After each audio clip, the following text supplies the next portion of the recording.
हाँ जी, अस्सलाम वालेकुम जी। की हाल है सारे दोस्तों का। उम्मीद करदा वां ठीक होवोदे, खैर खैरियत नाल होवोदे। जनाब सुबह सुबह का टाइम है, माशाअल्लाह माशाअल्लाह। असें जनाब आओ डोनी पईए धार कड्ढन लगे हाँ।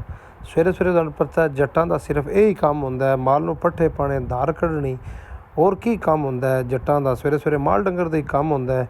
ते दूसरे नंबर ते माशाअल्लाह सुबह सुबह सूरज जिहड़ा है माशाअल्लाह निकलिआ वेंदे पए हो।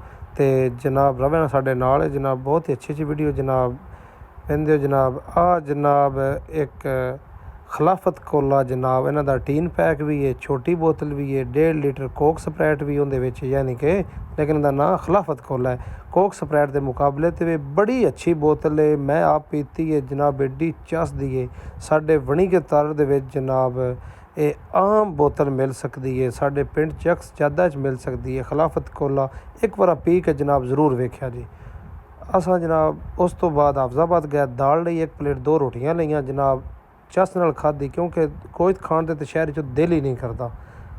उस तो बाद जनाब साढ़े यार सज्जन बेली जनाब आए ने, इन्हां नाल जट गपशप लाई, 4 तस्वीरां बनाईआं ते जनाब बिल्कुल वेले होए। ये साढ़े सज्जन मशीन वाले बेली ने।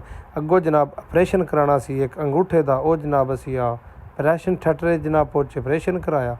उस तो बाद जनाब एक गड्डी सन जिहड़ी आल्टो जनाब वज्जी नज़र आई।